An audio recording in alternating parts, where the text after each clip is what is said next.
Esquire. Nick untied the tape and opened the binder. The front page was entitled Instructions to Counsel and contained a single paragraph.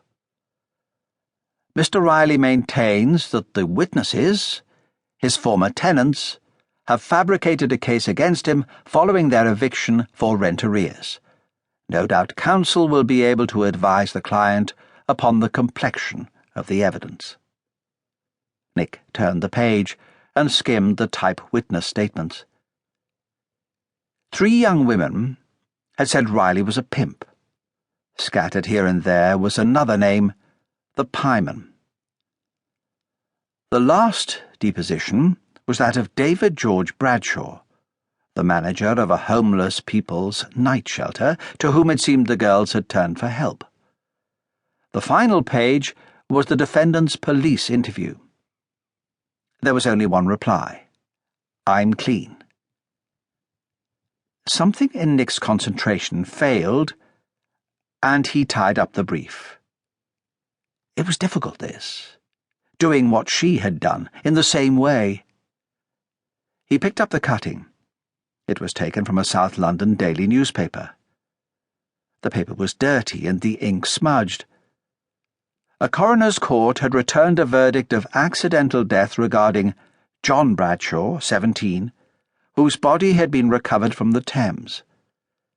The report quoted the anger and grief of his father George, evidently the witness in the earlier trial, even though he went by his middle name. Nick cross-checked the date of the inquest with that of the trial. An interval of 5 years had elapsed. Nick turned to the envelope. It was addressed to both his mother and Anselm Duffy.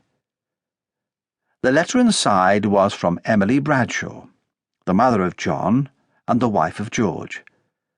It condemned Riley's defenders and blamed them for the destruction of her family. Again, Nick checked the date, and then he quickly put everything back in the red case. After a moment's calm, he penciled a chronology to make clear the sequence of events. End of trial. Death of J. Bradshaw, as per cutting, 5 years after the trial. Letter from Mrs. Bradshaw, 8 years after trial. Opening of account with B.J.M., 10 years after trial. Nick wheeled the aluminium box back to Mrs. Tippins.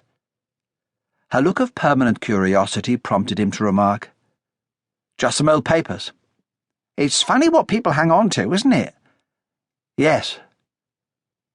She opened a desk register for his signature, and then changed her mind. "Oh, probate's on the way.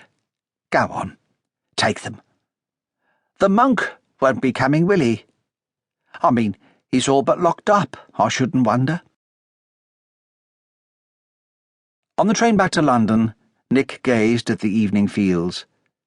His mind focused on a small puzzle. How did Elizabeth obtain a cutting from a local newspaper far from where she lived and worked? She was a woman of meticulously clean habits, and yet the paper was dirty and ragged. The only sensible conclusion was that someone had given it to her, and the most likely candidate was either Mr. or Mrs. Bradshaw.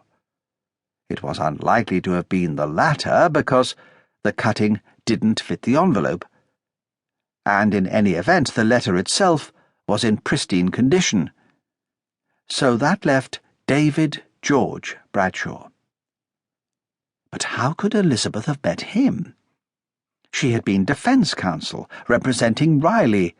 They'd been on opposing sides. How could they meet without one or the other, in effect, crossing over? And given that Elizabeth was the one with the suitcase, she was the likely traveller, so to speak. That being so, there was a further curiosity. Why would Mr. Bradshaw give such a cutting to Elizabeth? Not only did that imply a binding of his mother to the tragic event,